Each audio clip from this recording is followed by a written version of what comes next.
Here I present my new version of Death of Darkness. This is the director's cut and it's called Birth of Light. I feel delighted to have been able to organize this event in the Electricity Factory in The Hague, combining both my film and my food design work.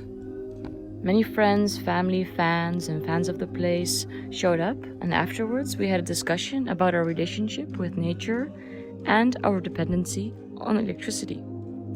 I also served beans on donation for the community.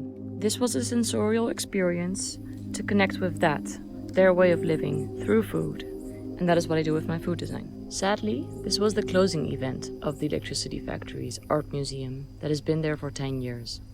So I am happy to have been part of that with Birth of Light.